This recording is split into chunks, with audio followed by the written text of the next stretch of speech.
I think I had too much motion. Yeah? I don't want any more motion. No more motion? Let me not say that. Do you get motion sickness? I got motion sickness. This week? So terrible. For days. Let me tell you, you experienced nothing this weekend. You experienced nothing. That's every weekend in DC, especially summertime. I don't want It gets active. I think I experienced something. I think I experienced a lot. I think calling that nothing, no matter how much normally goes on, selling it a little short. I haven't been to sleep before 5 a.m. in days. Well, that's also on you. Days. That's also on you. That's what I'm saying. You don't got to get the jumbo slice. I did it to the max. If I'm here, I'm going to do it. I'm going to get the jumbo slice. So is that a DC thing? Because I saw so many jumbo slices when I went for my long run. So I feel like there's more in New York. I was actually surprised too. There's mad jumbo slices. It's like a taco truck of DC. Yeah, no. I feel like what's that place? Nah, I feel like late night food is just more like fast food here. Or like a place like Ben's Chili Bowl or something you go to, you know what I mean? What? Or like Bob and Edith's. Ben's what? Ben's Chili Bowl. Ben's Chili Bowl? You don't know what that is? Ben's Chili Bowl. Yeah. The bowl of chili. I'm not gonna lie, bro. DC, you treated me right. Bad food. Damn. Awful food. Terrible food. That's how you One feel? good meal. That's how one out of 6 meals at least. Well, to be fair, that like one Spanish place we went, I feel like, you know what I'm saying? I feel like that's a terrible impression. Because I've never had Spanish food from Spain that is that bad. That was the worst. That was really bad. I would say that we could have gone to better spots. You definitely got to know spots. Because Keith Lee came here and said the same thing and people were mad. And I was like, I mean, he's not wrong. Like you got to know very specific. He's not wrong. The food is. Like, no, you gotta go to very specific spots. Otherwise, there's diamonds in the rough. I liked our Vietnamese cuisine. That was the best place. That was the best meal. Easy. You think it was better than the Brazilian place? The Brazilian place was like upscale bar food. But it was really good upscale bar food. I had a couple really good breakfasts too. Mm-hmm. I can't lie. I had a shakshuka that was bomb. And then this morning I had like shawarma and a baklava. Mm-hmm. I had a good shawarma. I had really good shawarma. Yeah, it's not all bad. I'm gonna get some more meals. You also you gotta eat ethnic food. Like you gotta eat like some immigrant food. I think that definitely makes sense. That's definitely fair. But you also like, I don't know if that's true because maybe the best thing I had was that snack wrap last night. From McDonald's? Oh. Yeah, bro. That McDonald's saw the worst of me. You're saying a McDonald's snack wrap was the best thing you had? It was so good. Thank God they brought the snack wrap. You have to factor in the timing of the meals, the situation of the meals. Like at that moment, I needed the 2 McDonald's burgers I had more than I've needed anything else in my whole life. Did you hear about this McDonald's run? A little bit. Bits and pieces. I mean, 4 a.m. we come in, they say, hey, cash only. Card machine broke. Crazy. And so we just have a select amount of cash on us, right? Right. Well, no, he had cash. He was ready. I had a 5, so I'm like, sorry, team. I'm gonna get myself a snack wrap right now. Yeah, I was ready to haggle off jump. I was gonna do Zelle, Venmo, all that. Then boom, I remember I have $4 in my back. I have $3 in my back pocket. I had just remembered that in the nick of time. Yeah. I'm thinking cash only, 4 a.m. Fries will be thrown away. I see the fries. I have eyes on the fries that are not going to be eaten and have been sitting there for hours at least. Ma'am, here's $3. Give me those back there. I know that no one else want those. And she had an attitude with me already. Right. Because I'm thinking back again, my approach was awful. Yeah. I could have done way, way better and been much kinder to this black woman that was behind the counter. And that's what also makes me feel bad. I was rude. I was a little bit rude. But if you're not gonna like just barter with me right now, why are we talking? But it's not like you were really approaching that like a barter. That was like a it was a hostile takeover. It was a hostile takeover. Give me the fries. Yes. Here's my $3. Those fries, give them to me. Now, like with haste too. Don't move slow. Don't move fucking slow right now. I don't want to be here. Yeah. It was probably one of those things if you like, you know what I'm saying, she like gave you the price and then you were like, I only have $3 and then she looked at you funny, then you could have been on some like, yo, but I really only have $3 and you're really going to trip over 50 cents. You know what I mean? I feel like that's the better approach. But if you're like, give me that now. I think, you know, she don't want to be there at 3 a.m. I never asked for the price. Neither did I. So let's make this exchange quick so we could both go our separate ways. Right, Yo, DC gets kind of scary at night. Yeah, bro. I feel like LA just goes to sleep, bro. LA just goes to sleep. But DC would be out here fucking stabbing people. Bro, y'all roaming the streets at 5 a.m. really scared me. I can't lie. That's why I just went straight to sleep. I was like, I can't even think about this right now. I think that the squad that we had, and I was asking some people, you know, like I walk over to some people at the function. I'm like, can you tell that none of us are from here? Are we extremely obvious? And we were told yes. quickly. They could tell that we were transparent very easily, but you know, it's fun to bring outsiders into your city because I think you showed us a good time. Did we embarrass you in front of your friends at all? No. No. There were moments where I was like, oh, this could go left. You were know what I worried. mean? Yeah. I mean, I think the intro, right? Like, I think Sundown was the real test. Yeah. If things had gone left early the first day, I would have been like, damn, I can't bring these guys nowhere. You know what I mean? But Miles had already been around. You know what I'm saying? This was your first time. Yep. And I think one thing I love about y'all, you guys are yourselves everywhere. Oh, yeah. You know? And I think that once you meet y'all and you understand the energy, it's like, all right, I'm with it. You know, we're wholesome guys. You know what I'm saying? You have, obviously, you know, good social skills, whatever. You can get along with people. So, like, it worked out. I think Sundown was the test, though. If that didn't go well, then I would have been like, not sure. That was a great event. That was a great event. If y'all couldn't tell, man, we are not in our regular studio. Yeah. What up, y'all? Welcome back to the Industry Plans Podcast. What is good is episode 148. Yes, sir. Yes, sir. DC edition. DC edition. In the field, really living life, getting experiences, man. I'm Miles. To my far left, I gotta say, to my closer left, Spencer. What up? How y'all living, man? How y'all living, man? This has been one of the best weeks of the summer. I feel like this was my summer. Yeah. This week. I lived 1,000 lives. I agree. But 4 days? We're on 5 day days? 4 feeling like 400. Yeah. I think I've been here my whole life. I'm exhausted. I never want to drink again. Never want to go out again. I don't need to hear an Afrobeat song ever again. I want to listen to NPR and do work for the next 2 months. Yeah, that's how I feel. I need a cleanse. I want to go to the grocery store and buy so much chicken. Oh my God, Just vegetables. chicken, bro. Just chicken, vegetables, chicken, rice. simple. I don't need anything, bro. But DC has treated us well. Yeah. It's been a time. I've thoroughly enjoyed myself. I think that at this point, I wouldn't call myself a vet, but you know, I've been here a little bit. You know, this is Spencer's first time. Spencer, out of 10, what would you give the DC experience? I mean, everyone keeps trying to make me Put put a a rating number on- on it. put a number Put on it. My DC experience, it's been a cool 8 for sure, bro. Okay. It's been an absolute blast. I mean, we came out here to do some work. Some work has been done. You know what I mean? It's always a little harder when you're walking that line. Yes. Because you know you have responsibilities. It's not like a full vacation, you know? So there's been a touch of stress, making sure the work gets done. But come 6 p.m. every night, you know, when we close up shop, I think we've had a really, really great time. Closing time is definitely my favorite. I think me and a homie Jeff talk about this place like adult Disneyland. Yeah. Like this is just the most amazing place in the world. So I was afraid we might have overhyped it.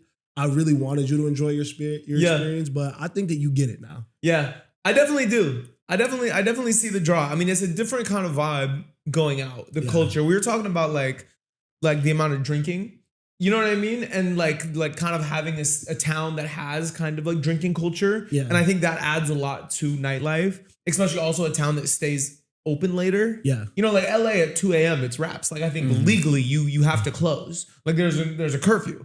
Yeah. Right? So like you're not gonna see a move that goes past 2. It's literally illegal. This is true. But out here, like that's not the case. There was an afters after the afters. Yeah. For sure. Being in a warehouse at 3 a.m. is just always like you do it like kind of catch yourself getting a little bit aware. Like, what am I doing right now?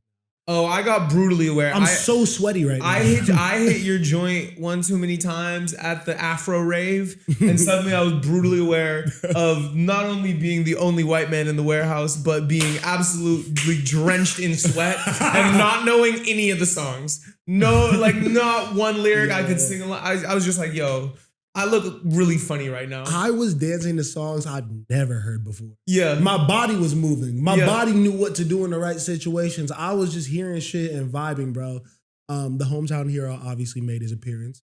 Through an event on the first day, had to let niggas know he was back in town. How has your experience been being back in your city? Man, it's been fun. When I'm in my city, I like to be here for a certain amount of time, right? This Wednesday through Monday period is a sweet spot for me. Yeah. Just because, like, I just don't like the jet lag. You know what I'm saying? I get jet lagged. I need a day. You know what I'm saying? This time I came through Wednesday through Sunday or Wednesday through Monday with y'all, you know? And I felt like at first I was like, I feel like I gotta like, you know what I'm saying? Take care of the group, But because everything was so well planned out before, I feel like our plans changed probably like multiple times. A million times. Like at least like 10 times, like every single day. But because it was so well planned anyway, there was stuff to like put in front of y'all that was just like, all right, we'll just do this instead. You know what I mean? And it was fun to do the work vacation thing because I feel like I feel accomplished. You know what I mean? At the Yeah. end of the day, like we as a group did a trip, did some interviews, might score a big one. You know what I mean? Like I feel accomplished. And I had a lot of fun too. I think Barcelona Wine Bar was probably that was a top 3 moment for me. Cause I really like that place. So to see y'all experience that place, you know what I mean? It just touched my heart. I really like that place too. Yeah. I can't lie, there was a lot going on. Oh yeah, for and sure. so at one point, I just pulled up a stool and I told y'all coming in that all I wanted for the night was a chair. Yeah.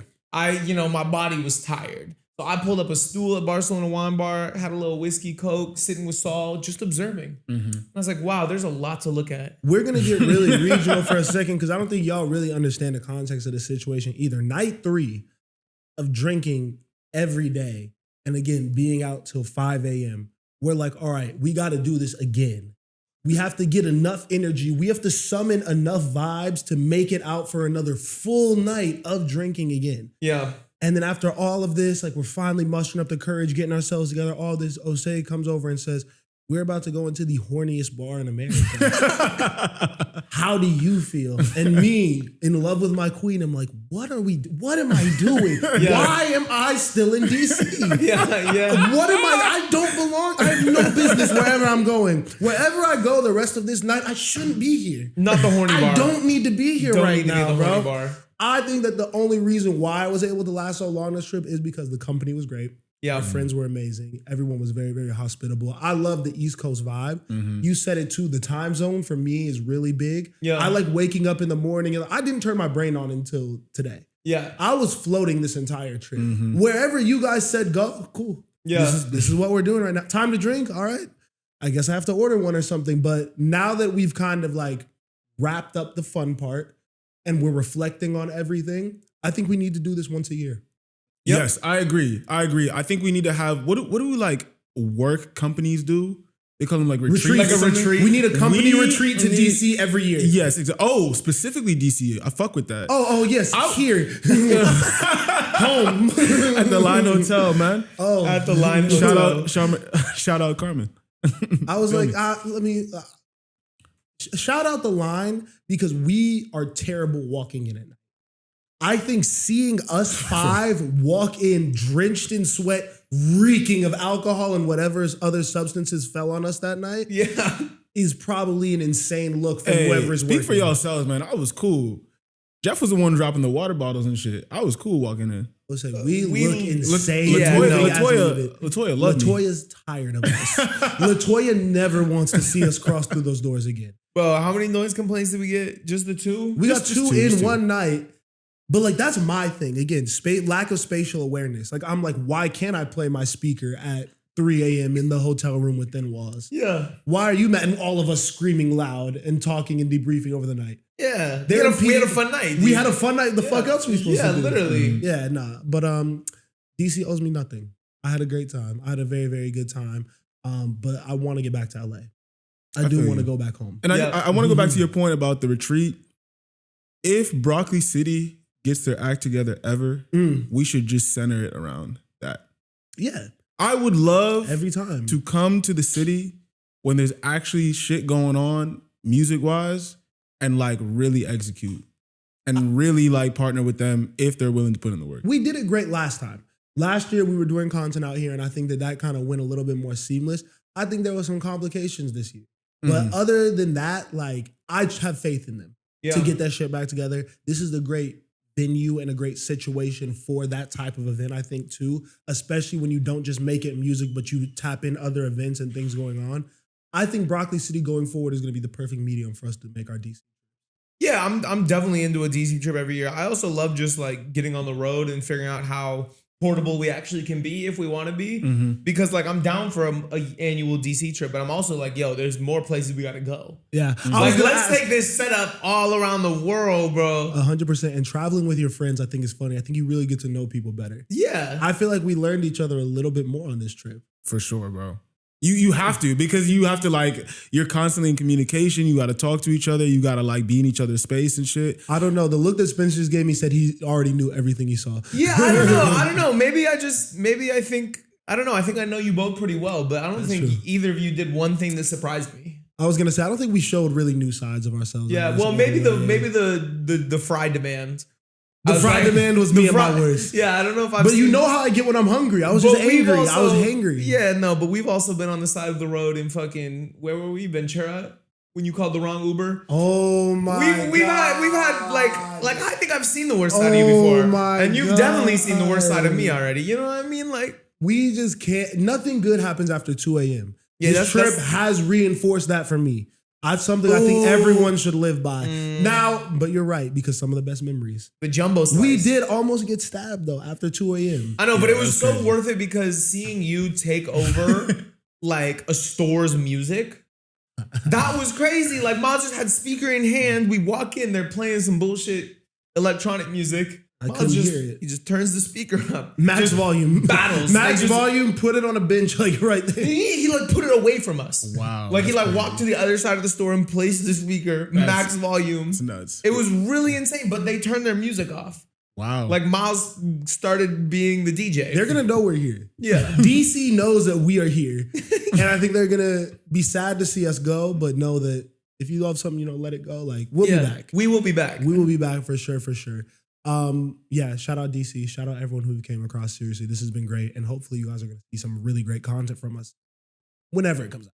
Yeah, it's going to come out soon. Now. A lot to edit. But it's all coming out. Promise. Spencer just tears so much editing. A lot of videos that we were shot. Hey. And we're shooting another one right now.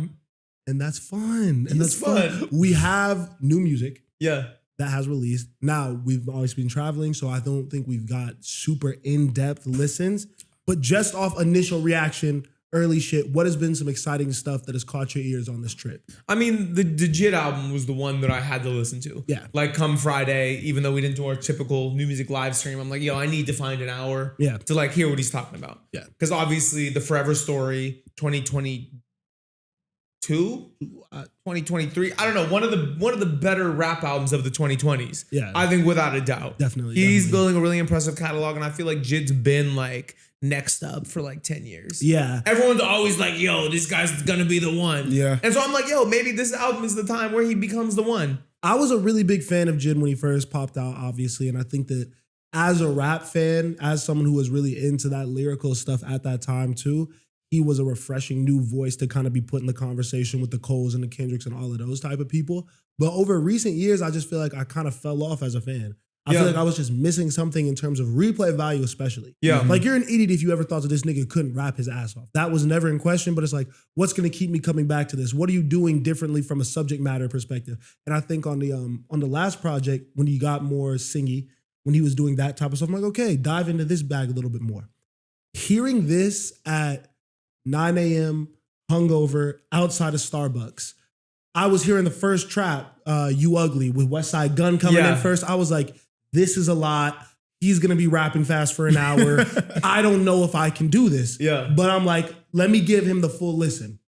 Sipping my coffee, I'm waking up, my wits are coming back to me. Everything is feeling right. And I just keep hearing track after track. And I'm like, yo, wait, this nigga is spitting. These features are crazy. Yeah. Once I heard the Clips feature, that's when the album brought me in completely. It was on the song Community. I was like, yeah, I'm here for everything. Mm-hmm. Yeah. I get it. And from that point on, we got an amazing Vince Staples verse. We got a great verse from Black. And the album was just so sequenced great. It gave me all the different vibes. I thought he bodied it. I did too. Vince Staples on this album was a pairing that I can't believe hasn't already happened. Yeah. Like, that seems like a very natural pairing. Yeah. And I love how all like the best rappers right now are all like active on each other's projects. 100%. Like seeing JID on the Freddie Gibbs project, seeing Clips on the JID album. You know what I mean? Like, I thought Clips was gonna drop the album and go away again. 100%. But so seeing them pop out and do features to really like capitalize on this moment is really dope. Fuck that. Did you see their workout routine?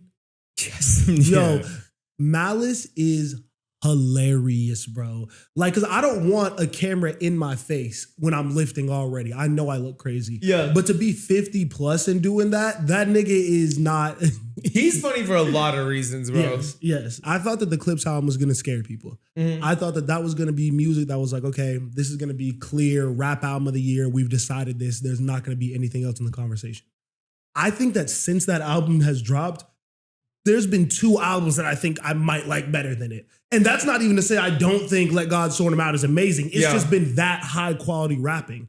And I love that energy from people. Yeah, I mean, it's too early for me to say that about the JID album, but it definitely has a chance. It didn't feel special to you off first listen? No, it felt really special. This but felt I'm just different. saying I've only given it one listen. So I need to go again, but it definitely felt different, and it wasn't just him rapping fast. Like he actually it does have a knack for like making a good song. And I think the messaging was actually trying to be deep, but it didn't feel preachy.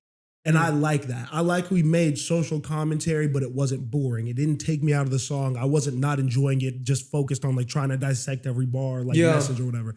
I could like it and feel like I was getting something from the music, which was really important to me. I want this album to be talked about how Alligator Bites Never Heal was last year.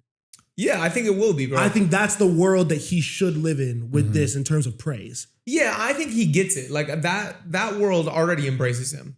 Like I think like hip hop Twitter, bro, says Forever Story is the best rap album of the 2020s. But Doechii went mainstream. Yeah. I think I want JID to get that love too. And I think JID is mainstream. That's why he gets all the big features with the Imagine Dragons and all those types of people. Yeah. So like, I'm not going to act like he doesn't have huge records, but I want his body of work, something that he did on his own with attaching himself to a pop act. I want that to be able to break through as well. Yeah, I mean, ideally, it's like Grammy Rap Album of the Year, right? But that's just such a loaded category this year, which feels good because I feel like the last 2 or 3 years it was super quiet. And where I was like, you know, but to go up against like God Sort Him Out, Alfredo 2, GNX, you know what I mean? It's going to be like a pretty stacked category. So. I mean, but what are the records? Because as someone that hasn't listened, I feel like the rollout up to JID's project wasn't great for me. I feel like the first song that I really resonated with, surprisingly, was the Eminem song. Oh wow! I feel like he was rapping his ass off on that. He was, but on the little prelux. But to me, as somebody that's not gonna jump out and listen to JID first week, right? And I just like sorted through the track list. I was like, I feel like all the features to me were a red flag, and I wasn't sure where to start. So you guys are praising it. I've also heard praise outside, and I do feel like JID could drop a really good project. But what are the records that you feel like are gonna stand out for the more maybe like mainstream consumer or the more passive listener? I think that Work record is probably going to get a lot of sync once sports season starts back again. I could see it in NBA commercials, football commercials a lot. That was the single that came out. Okay. That one felt like a Call of Duty You song. know what I mean? So I think that's going to be the lane that maybe gets just a lot of streams and stuff like that.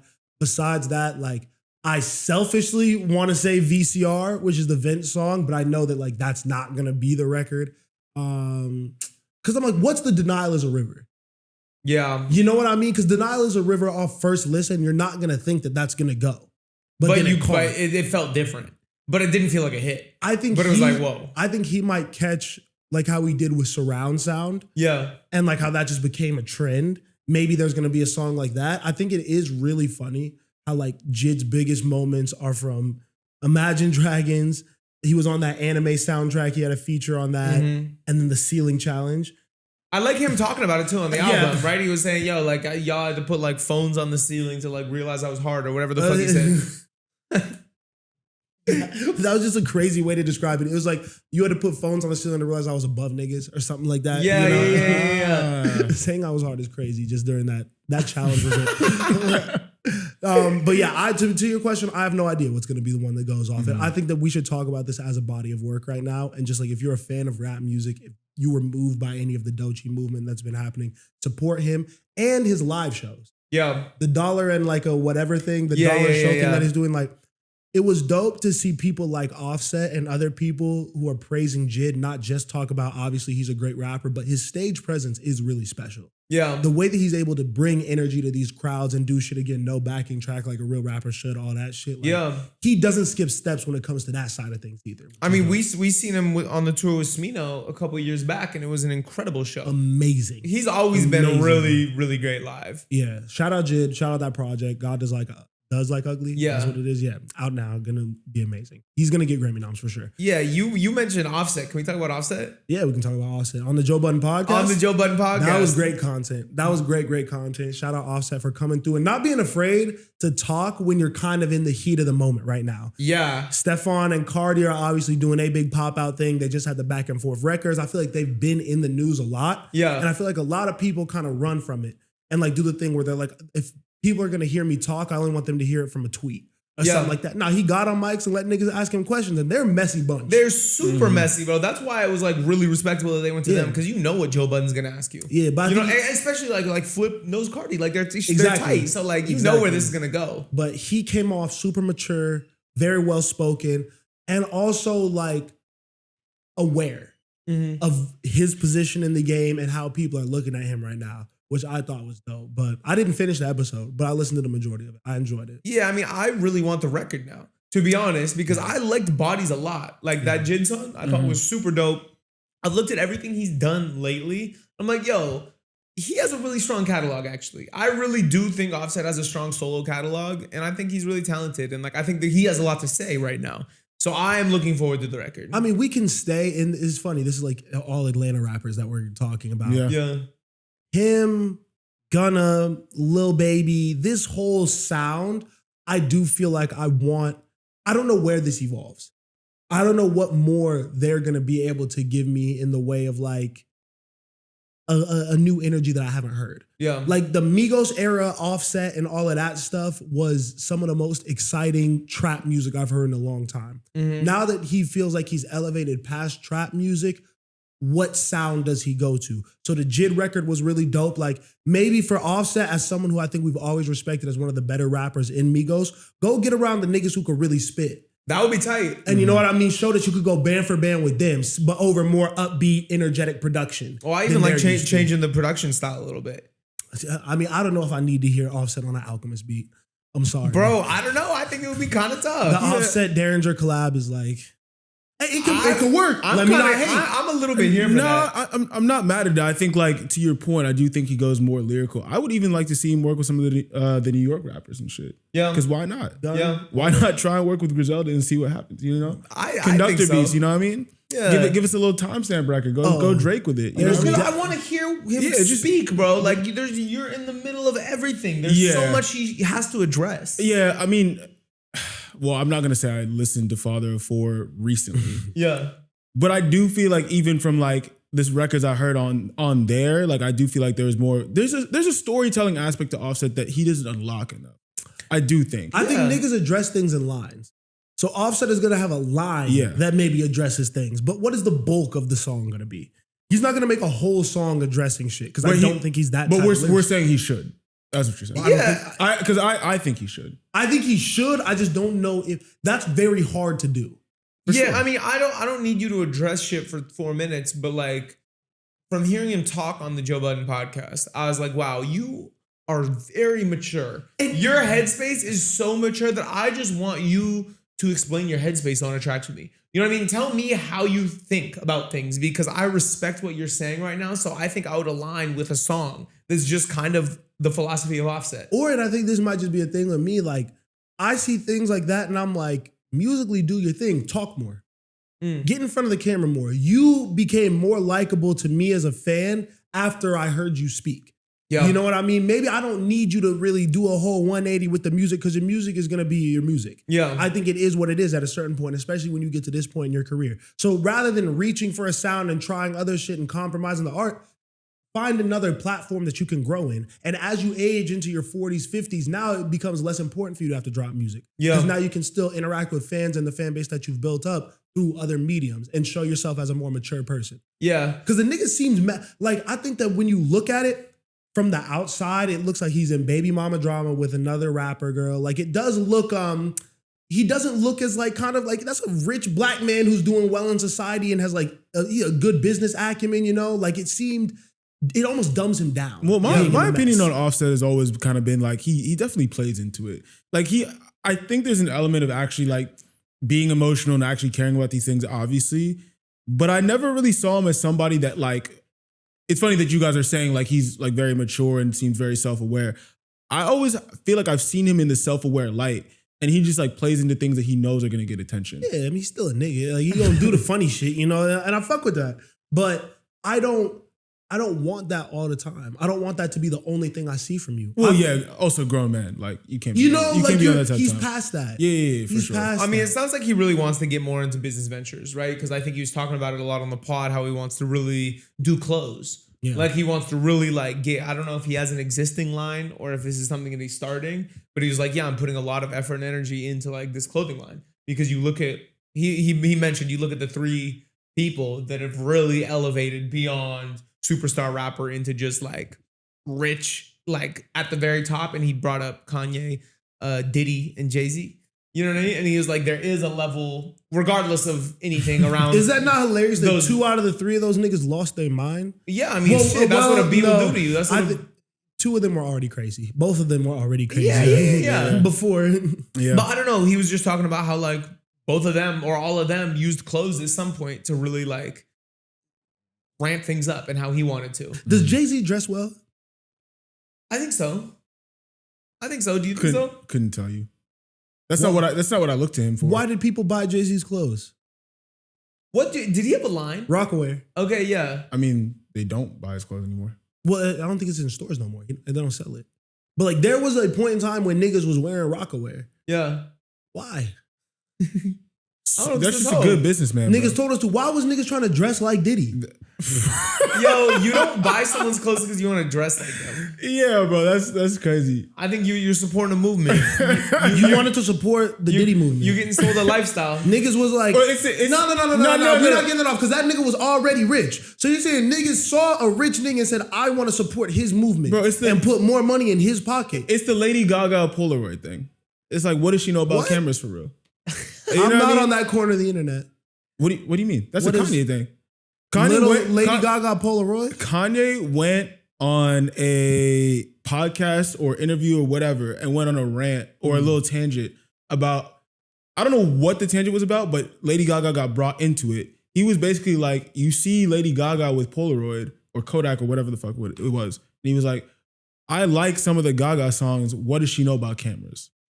Meaning like, she's selling a product that she knows nothing about, but it's not about the product. It's about like her brand and her face value selling the product. Yes, Does that but make like, sense? so I have So the you don't- same you don't- question about the Lady Gaga camera as I have about the Jay-Z jeans. No, and I'm not saying- buying either. But I'm saying it's about the person. People are invested in Jay-Z as a person. You are invested in Jay-Z as a person. Yes.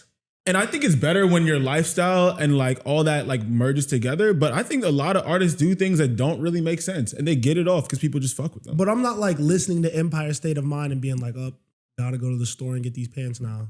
Shit, well, Bro, I also wasn't even conscious during this time period. This so. is true. This You know is what I true. mean? Like you have a marketing degree. Like you know why people are doing this. You know why there's a billboard that's going viral right now with Timothy Chalamet on it for Cash App. This Cash is App. not Cash my App. corner of the. What is what? It just see says No. it just says Cash App and it's a picture of Timothy Chalamet. That's the whole app. I in a fucking field. hate that shit. In a field, yeah. It's mad Nothing, funny. yeah. It's mad funny, bro. But like, Kind of hey, field. you just in a field, bro. just in a big Nameless field. field. I would like to talk about the Gunna album briefly. It was the only project that I listened to, and I did not finish it. And I'd like to talk about why. Could you finish it? I think that when I heard the Gunna project, even though I really like Gunna, I definitely felt like a lot of the music wasn't really talking about anything, and it did feel very samey. Hopefully, when I go back and listen, it improves for me. I really enjoyed the WizKid song. And I like the fact that he's taking all these chances with the Afrobeats artists. I think he had the Afrobeats Big Three on there, right? He didn't take like that was the only thing he did. Yeah, That I was feel the it. only- But this is also why I wanted to talk about it, is because the Last Wun, that's what it's called, right? Mhm. The Last Wun is interesting to me because it is his last project on YSL. I'm assuming after the YSL deal, he's still going to be with 300 or whatever, but this is his last project under that imprint. Yes. Obviously, we all know what happened, and then we see the continued fallout.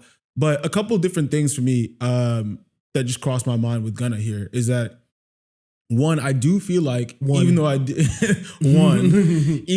do feel like I am not going to love this project as much as his previous ones, I do feel like I get the sense that maybe this is something to just drop, get out the deal, and keep it pushing. Yeah. Right? Even from the title, it doesn't feel very thought out. It's just like, yo, I'm out. You know That's what where I I mean? land on You it know? too. Two, I The think last one. the most interesting thing that's happening with Gunna right now is him leaving YSL, because I think he's leaving YSL at a point where they're signing new artists. But what I predicted came true. Gunna at this point has surpassed Thug. At this point, Gunna has surpassed Thug, and now he's about to go start his own shit. I think it's a really interesting time for him to be doing this because of that. I was on the same page as you before this album. Now, it's about winning battles and the war. So the battle that he's winning right now is the weight loss battle. Young Thug looks terrible and Gunna is in shape. So boom, like that's a victory for him. Have that one. On a personal level, Gunna probably goes on Instagram and sees Thug looking. Shout out Thug again, one of my favorite artists ever. I was just listening to your music yesterday. He sees Thug looking crazy in a wife beater and is like, I'm okay. Yeah. I'm doing good. Today I did good. fine. Today I did good. I did my 1,000 push-ups today, ran for 17 miles or whatever, got in the cryo chamber. I'm winning at life. This album sounds uninspired. And like you said, he's getting out of the deal. So why would you give them your best work? But optics are a thing. Yeah. And you have to know that people are going to put you and Thug against each other. You know Thug is dropping an album this year. That's highly anticipated. That people are talking about it. Do you know? I know. It has to drop this year. Does it? No, Do you he think literally said it's what he said it was dropping June 37th. Yeah. Which means it's not dropping. It has to come out this year. It won't. Whoa. I don't think it will. I don't think it will either. I don't think. Really? I think, and again, shout out to Thug, but I think just from what I know about Thug on the internet right now, it doesn't seem like he's in the space to even be dropping music. Because one, he said it. Two, he's out here looking crazy with these fits and like everything that he's doing and wearing and all that. And three, I feel like Money on Money dropped and like I didn't hear anything after. You know what I mean? I didn't see any. I mean, we saw the spiders, right? That shit was cool, but like I don't feel he doesn't feel like somebody that is inspired to drop music. And bro, he was just in jail for years, bro. That shit take like I can't even imagine what kind of toll that takes on you. You know what I mean? I think Thug's probably super happy to just be living his life. Yeah. Right? And he doesn't feel this pressure to drop music. Like he's got bread, he's got a lot set up, he's got his girl now. Like I feel like he's probably just like when it's time and the music's ready, it'll come out. But I feel like Money on Money was probably disappointing to him the way that it was responded. That's you and Future and it's kind of quiet. But like, that's good. What? I think that drop the Future record. Come back and do the things that you're comfortable with. And when it didn't work, I think that was a necessary lesson. This is not the same music climate that I was in before I went away for a bit. Yeah. So I need to step my game up. And so that's why I think he probably had the album ready. And then he's like, well, I actually need to rethink this. And then I like that because that makes me think you're not disillusioned.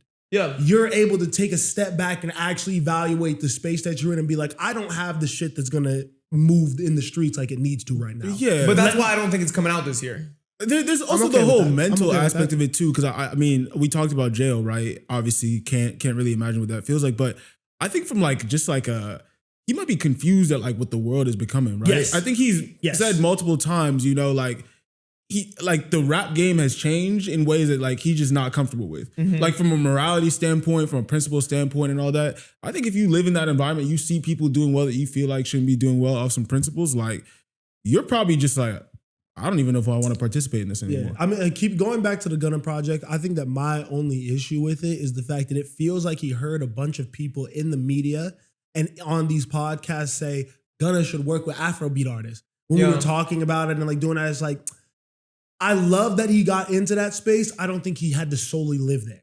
I think there is so much more to Gunna and the vibes that he could bring to a record, and I feel like he didn't really challenge himself. Again, probably wasn't really trying to. Probably just wanted to put this shit out so we can move on. Yeah. But I don't know. I think I understand what you're saying. The project wasn't solely Afrobeat. He definitely had like a couple different songs and those artists on there specifically for sure. I think that if you're Gunna, you don't drop your best shit. You do experiment with like Afrobeats artists and whatever else, you know, even if it's coming from other places, the ideas are coming from other places, there's no harm. Because at the end of the day, like, he does well in the US. You do want to take your career global. Obviously, he's been overseas, whatever. This is just, I think it's also them embracing him. It's like, yo, we're fucking with you. You know what I'm saying? We feel like you're special. You should come over here. But so like, to me, the Afrobeat conversation is an idea. It would be like, that would be cool. Heat with Chris Brown is one of his biggest songs. Why don't we get more of those vibes? Why can't we get in that energy? You know what I mean? Why not do more female collabs or something like that? Atlanta's on fire right now, bro. But his options are probably more limited than you think.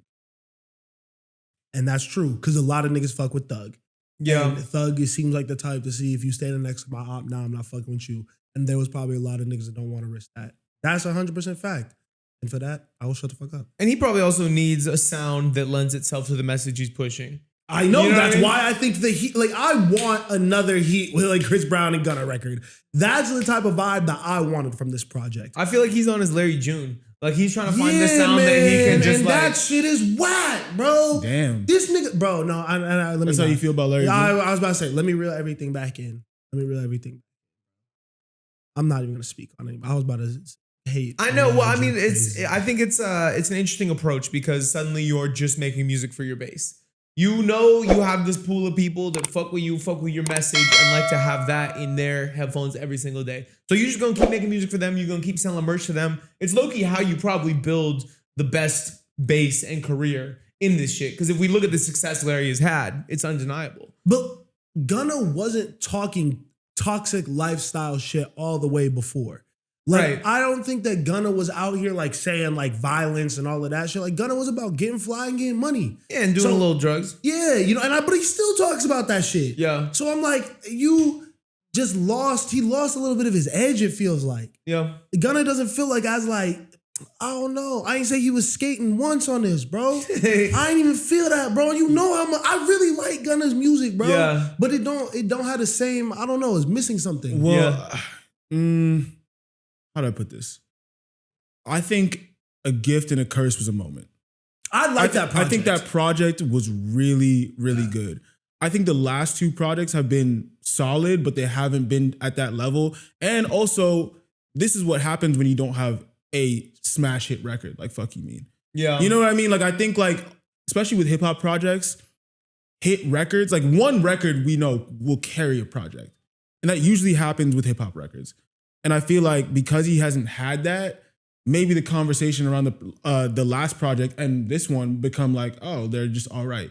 You know what I mean? Even though I do think A Gift and a Curse is a better record, like a better project than both of them, but I also think narrative is a thing. I think these weak ass titles fucked him up too. One of One and the Last One. Yeah. These sound like jokes to me. Yeah. These are not serious. This Yeah. is unserious ass names. I'm not going into these like I dead ass fucks up my headspace clicking on the fucking Do shit. you feel? I agree. But it sounds like from your, maybe you're just passionate, whatever. But it sounds like you feel like he's making bad music. I disagree. I think maybe it's a little passive. But I think it's good. I think that I'm speaking from the perspective of being a real fan of his music Mm-hmm. and thinking that Gunna has like, when you say Gunna's gonna be bigger than Thug, like I firmly believe that, not just off some narrative shit or like putting them against each other. I think Gunna, even when they was cool, had the potential to really elevate past all these niggas because of all the reasons, like we could collaborate with Afrobeat, R&B, like he's so versatile. And now I just feel like it almost has become a little bit gimmicky. It's like, okay, we get it. You were fat, now you're not. I see too much working out. Like it's like we get it. You're doing too much now. It's overkill to me, you know? Like I don't know. It's just it doesn't feel like the focus is on being the best artist. It does feel like he's like getting into like his influencer star bag, wanting to be talked about. I don't know. I do want to throw out one thing that I just remembered. He just did a record with Justin Bieber too, which I feel like is important. What record on Justin's album? Yeah. Oh yeah, I don't think I like that. Damn, I think you just don't like Gunna's sound right now. Yeah, I don't. Okay, that's where we disagree. I really like Gunna, I like him all. I really like Gunna. but I like this new era too. No, you don't. I fuck with it. Yeah, You ain't fuck with that album. Bro, you did not fuck with this album. Bro, did you not? Did you fuck with this album? Why are you acting like he didn't hear what I said? Did you fuck with this album? Yes or no? Can I finish? It's just a yes or no. No. All right. No. Continue. Go. Say whatever you're gonna say. Oh. That was not my answer. No, it's not yes or no. I listened to half of it and I said nothing stood out to me. You turned that shit the fuck off. What? You didn't want to hear it. We've also been moving Nigga, around. I was listening to it with you, bro, and we were making fun of it actively. Can you tell him to let me talk, bro? Why are you yelling at me? My bad. Why are you yelling at me? Go talk about this shit. I've listened to no new music. Like I listened to half the Gunna project and I've been moving around and doing other things. Like when I'm working, I listen to old shit. I'm not gonna lie. I listen to shit that makes me comfortable. But what I'm saying about Gunna is that I still like the new music. I just don't think anything has stood out from what I've heard since A Gift and a Curse. Yeah, and you were a defender of the last project too, which I feel like a lot of people had the similar things to say about. Oh, it sounds the same. There's no standout. It's kind of boring. But I think you actually did put me on some of those songs that like once you give it a couple listens, you're like, oh, there's some good tracks on here. I think there's probably some really good tracks on this new Gunna album. Yeah. You know what I mean? I'm not gonna sit up here and say it's a good album, but I think there's probably some good songs that the more I listen to it, I'll catch on to. You don't think so? And the only reason I said I don't think you like the new Gunna sound is because if you don't like the way it is, which is the Justin Bieber record, I feel like that is part of the new Gunna era. You know what I mean? I think it's just a whole new thing that he's doing. And you did like that song. You said you were gonna come in here and hate on it, but then you had second thoughts. You said you started to like that song. Really? Yeah. I still hate it again. I have new thoughts. Reconfigured my thoughts. More new thoughts. Him All Along is a good song. That's the last shit that has moved me from Gunna. But that was recent. Yeah, I know. That's what I'm saying. I like that. Yeah. I'm not saying that he can't make good music no more. Like again, I am a Gunna fan. Like give me the Gunna deep cuts. Yeah. But was the old shit better than his new shit? Was the old shit better than his new shit? I mean, if you're talking all the drip seasons, like all that shit. It's not even in the same world. It's definitely better. It's different.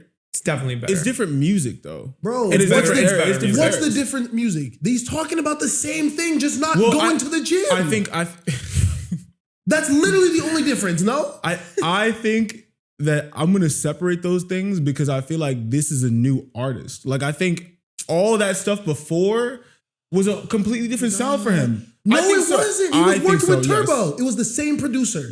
There was nothing different. He was except the music was good, and now it's not. He was working with Turbo. It sounds worse. He was working with Turbo. He was working with Metro. He's working with Weezy. He was working with all the Atlanta producers that fuck with Thug. He wasn't even working with Metro like that, bro. He doesn't work with him those and artists. Metro do not have a lot of songs He doesn't work together. with those producers anymore. He was working with Turbo and Weezy. Weezy left, and Weezy wasn't even working with him as much as Turbo. The Wunna album is mostly Turbo. He's been working with these same niggas for years. He just got corny.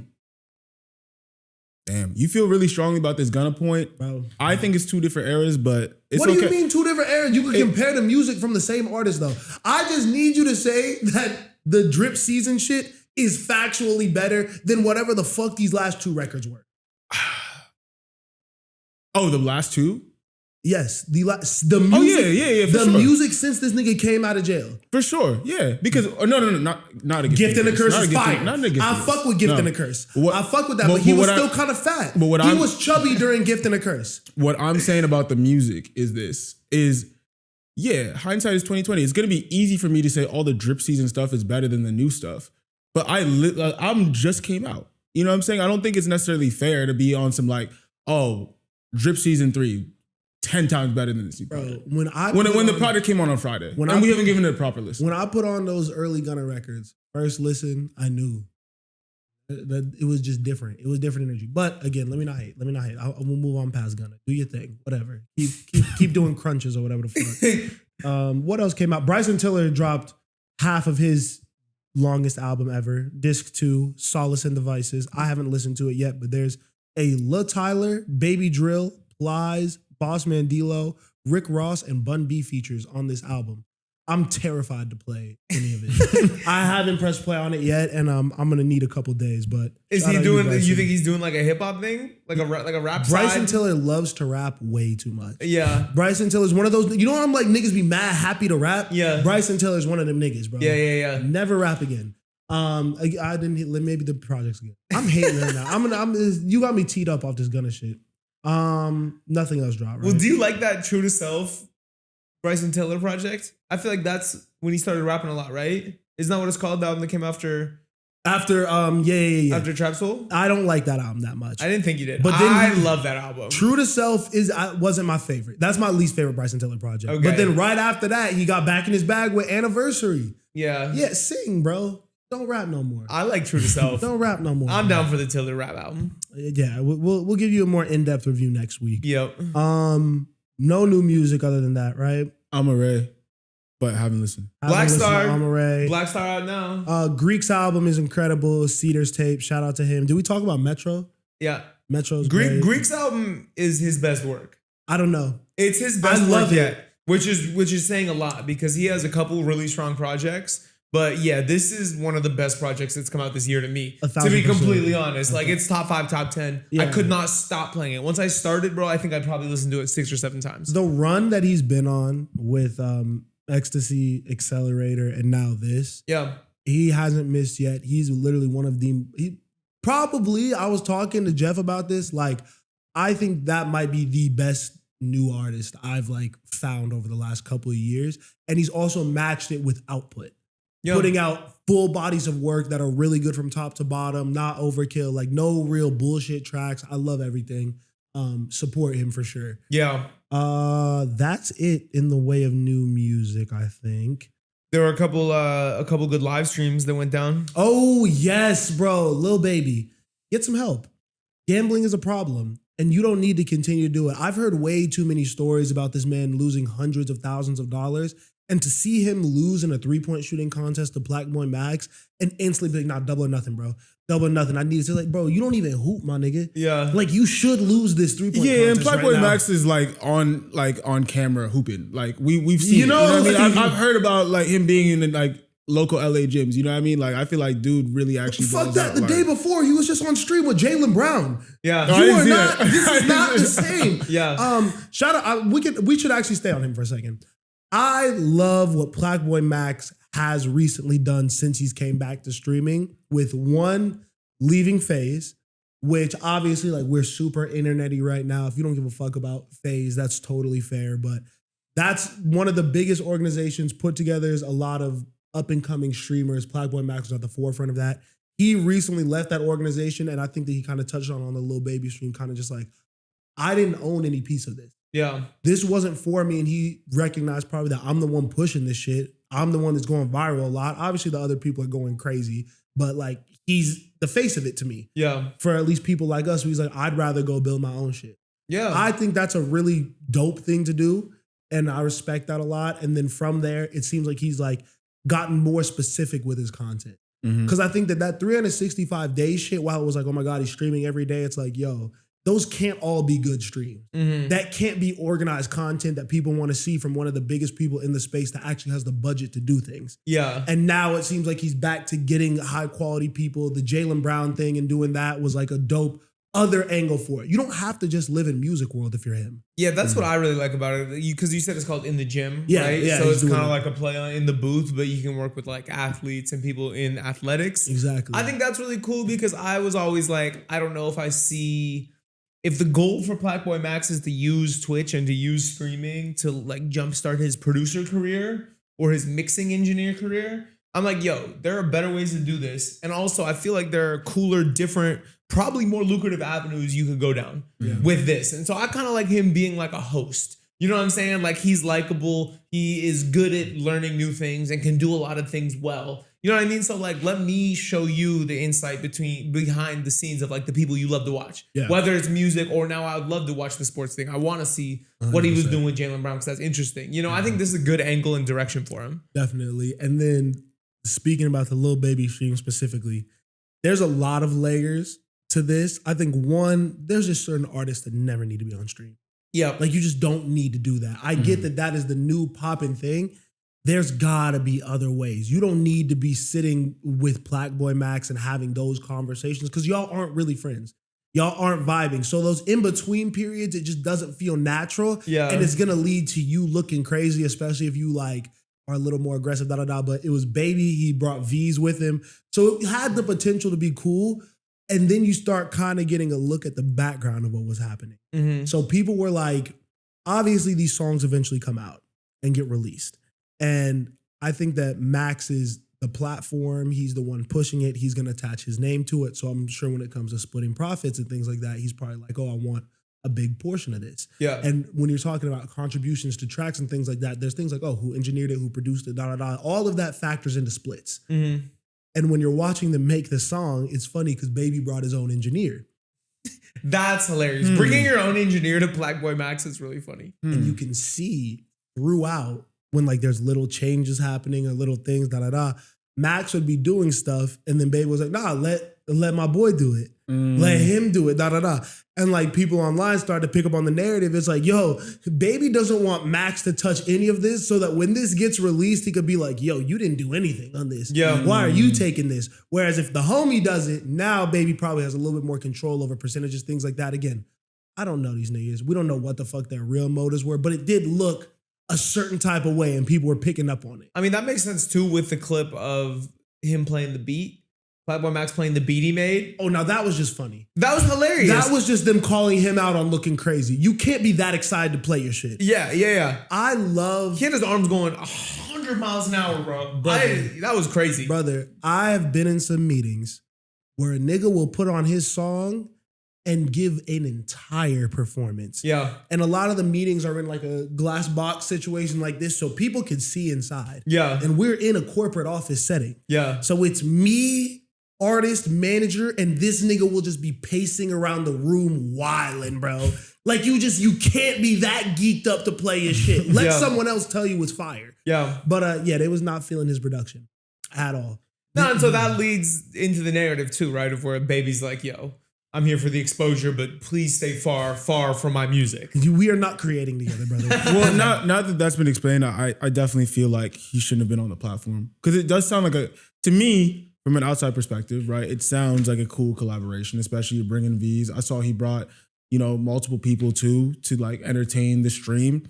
But I just feel like if he's gonna go on there and do all that, then like it's not even in the spirit of what In the Booth is, I think we have enough proof of concept to understand with this type of situation and Max specifically what works and what doesn't work.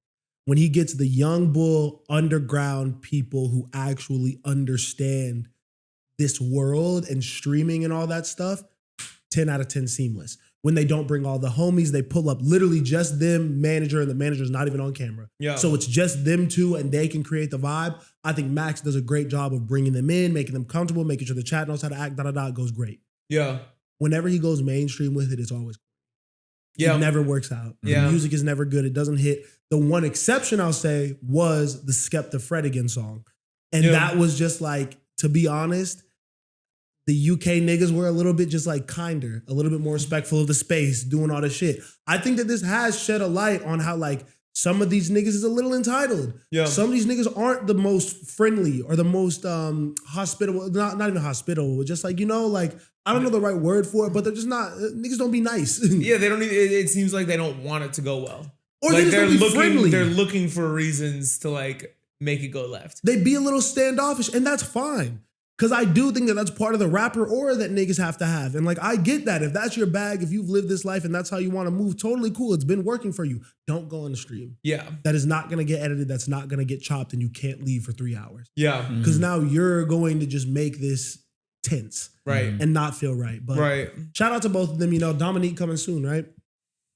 Hopefully. Prayers up. Tune in. Prayers up. Prayers up for the Dominique album. What else happened? Who else streamed? Drake and Ross. Fucking Adin Ross, bro. Drake. Why?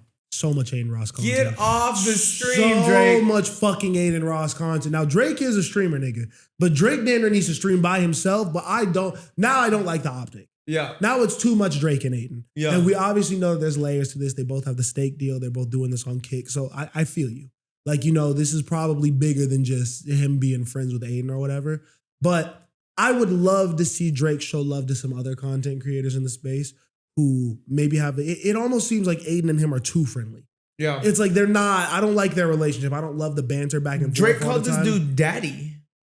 Yeah, that was wild. They're too close, bro. That was it's just wild. not my bag, bro. I mean, I think we see what Drake's doing. I feel like Drake is he's definitely trying to appeal to a more conservative base right now. He's going white conservatives right now. He's streaming with Adin Ross. He's coming out with Morgan Wallen. He's big up in that random white girl. Julia Wolf? Yeah. Like, you know what I mean? Like, he's doing everything he can. I mean, I feel like even, it's kind of funny, but I feel like even in the Central C lane, like, that's just kind of just like a funny thing. Appeasing the white man? Yeah, you know what I'm saying? It's a really interesting angle to take after the beef. Yeah, doubling down on that feels wrong to me. But you know what? It's all good. He can do whatever he wants. But we know what this is. I think that Drake knows that he has a very like strong polarized base in that. And he's like, fuck it. I'm just going to go full force because these people are messing with me and they are streaming my music and I feel comfortable here. When Drake used to rap, I would get surprised by the life he was living because I didn't see it all the time. Yeah. And I didn't hear about it all the time. So it was like, okay, this is my snapshot into what he's been on for the last 6 months. Obviously, I know Drake does the tours and is moving around, has money, but like there was still a sense of wonderment. Now I know what's happening with Drake. I feel very up to date with how he feels about things. Yeah. When he's giving us monologues for fucking 30 minutes at the end of every single one of his shows, at a certain point, it looks crazy. Yeah. At a certain point, it looks like now you're reaching for validation. Now it's almost like you're big upping yourself. You're giving yourself affirmation. Yeah. We don't need all that. You look too vulnerable, and I think that that's a dangerous conversation to have because I do think it's toxic for us to feel like we can't be vulnerable or talk about the things that bother us, but like, I'm gonna be toxic. I don't want to hear that shit, nigga, and I don't feel bad for you. Bro, and like, why did he sound like that when Adin said he heard Iceman? Right? Why was he like, well, now they're gonna say you didn't like it? Too aware. You You're know what I mean? too Like, aware of what's going on. Detach. yeah. You need to step away for a second, bro. You're too in this. You care too much about people's opinion. And we've always assumed that and said it, but now it feels very validated. Yeah. And I don't want that. Yeah. I don't love that. But Iceman's coming soon. Iceman on the way. I'll What are listen your to it. expectations for Iceman? Couple slaps for sure. I mean, he just came off doing a big R&B album, so I'd like to hear like a little bit more rapping. I'd love to hear some more timestamp Drake. You know what I mean? I think that he could still really body that lane. And yeah, the second half of What I Miss, amazing. I'm not really sure about this other song with Central Which C. one? I like Which One a lot. I think Which One is the most exciting record that I've got as a Lucy from him. I really like the P&B or the P&D project. Yeah. Like it's not that I hate the music that's coming out, but it has lost some of its meaning. And I've almost become a more passive listener. I think Drake for me has always been someone that I give a fuck about the lyrics, that I tune into the lyrics, that I almost relate to. Yeah. Now it's like I can't relate to this person. Yeah. I really, really don't. What you're living, what you're talking about, the messaging, the meaning behind all of this. Like this is not something that I want to associate myself. Right. Do you think Iceman is going to be better or worse than For All the Dogs? On par. Same. Same? It'll be better. I anticipate For All the Dogs is what we're going to get the rest of his career. I think For All the Dogs was a very distracted album for him. I think he made that on tour, and I just feel like he was trying to do so many different things, like he had a Yeet feature, Cash Cobain, like he was just all over the place with it. And I feel like this feels like it could be a little bit more cohesive. And I think For All the Dogs too, I think he was just too cocky. He was like, I could put anything out. I'm on tour with all of these different people, and like I'm just gonna collaborate with all of them and try and get a hit record. And we don't feel like he's in the same space right now. He feels distracted. He feels like he's trying to prove to people that like, wait, this isn't like you guys don't care about me. Yeah. I can't get a number one. But the P&D album was very cohesive to me. Maybe it's because of P&D. I don't know. I fuck with portions of it. Mitra Padre is still on that album. Yeah. Oof, yeah. You know, like there are those songs, or he got super horny on songs, and it's like, Yeah. what are we talking about? We just lost the plot completely. Yep. I don't know. Again, I feel like I've talked a lot about niggas who I genuinely fuck with on this. Yeah. But I do think that we have to be in a space where we can critique our favorites, where we can not demand better, because whatever space you're in, whatever's inspiring you, you should feel empowered to talk about that. But give me substance, give me evolution. I just want you to continue to try shit. And these are 40-year-old men, 30-plus-year-old men. Maybe at a certain point, we got to realize that some niggas just be stuck in their ways. Yeah. We was at the unction this weekend. Literally. We saw literally this age group, and I'm like, yeah, I see why Drake is making these albums. Yeah. I see why Gunna's really proud that he has a six-pack. Once you get around 30, it's like, fuck. This is not, like, you got to earn everything. Right. Like, you got to work for it all, bro. Right. Well, as somebody that is like approaching 30, you know what I mean? I think that the next 2 years of my life are going to be important in this way. I feel like you have to know when you're too old to do some things. Yes. And I think that Drake has the ability to make incredible music. We've heard it his whole career. But the dude has had a 20-year career. You might be too old to do this. At the level that we, as fans that appreciate you, would love for you to do it. Or too old to talk about some things. Too old like to- you can still make great music. Yeah, but like, I mean, even, and I don't love this project, whatever, but like, everyone talks about how Jay-Z made 444 after Lemonade. You know what I mean? And like how he addressed the things that were going on around him and like the speculation and all that shit. Again, not a huge fan of that project specifically, but the praise it's gotten to me shows that like when you do start to change the narrative and talk about things that actually like apply to you and like that are age appropriate, people respond well. And the narrative that he pushed on that album was self-awareness. He was readily admitting his mistakes on that album, saying, I shouldn't have done that. I need to set a better example for Blue. I shouldn't be out here doing all this. I was wilding when I was doing this, you know? I could have avoided this situation like this. So it felt like an older person giving a younger person advice. Yeah. Because it's like, you may go through these experiences and pitfalls. This is how I handled it and why I was able to get my girl back. Yeah. Why I was able to now have my family and continue to make money. Whereas Drake is like, I burnt all these bridges and that's why you see me still talking about Rihanna and I'm not with her. You know what I mean? It's like, wow, all of the things you're complaining with, now we see it. We see how your life is not exactly where it needs to be right now. And again, who the fuck am I? The nigga's up billions of dollars, you know? He might be like, I'm exactly where I want to be right now, which is totally fine. But then you have let God sort him out, which is another perfect example of self-awareness. The clips are old niggas, 50 and 40 plus years old, and they're rapping about things that make sense for them to be rapping about. They're talking about in interviews how Pharrell, one of the best producers ever, who's making all this hot shit, is like, I'm gonna try this. And they're like, we don't do that. Yeah. That's not our sound. Yes, that might be this, that's why like saying evolution and all that shit, like, yeah, I want that, but I don't, it's not a demand. Yeah. Like if you do what I know you're great at and just continue to deliver that at a high quality, I'm gonna be happy. Yeah. But don't fucking regress and just chase trends. Yeah. That's lame to me. Yeah. That's fucking lame. Yeah, he doesn't seem like, yes, he's up crazy, super rich. But I don't know. Something about seeing that man on camera and hearing him talk, I feel like he's not fully happy with where he's at. Yeah, I feel like he knows that he needs to like get his spirit right a little bit. Yeah, and we're very big Drake fans. I play a lot of Drake. We was peak drunk driving back, and I played Still Here and felt every single word of that. You know what I mean? Like Drake has given me amazing memories, but pause. But yeah, I don't even know if there's a pause. Giving you amazing memories? Yeah, there's. Like sexually? I don't know. You can't even have memories anymore. As a man, you can't remember anything. I do want to add one thing here. I mean, I think we've said this probably a million times in this podcast, but ducking off would have been a good thing for him. I do think it would have been interesting to see a Drake that ducked off for a year or two, you know, remote, private island, whatever you want to do, you know, during that time. Talk to people, go through hella therapy, and just like figure out, okay, like this huge life moment just happened to me in front of the world. Where do I want to take my career next? Where do I want to take my life next? What does this all really mean? Do I even care about what really just happened? Or is this just an ego death for me? Yeah. And I feel like, unfortunately, it doesn't seem like we're ever going to get that from him, which is upsetting. But I mean, yeah, I don't know where I was going with that.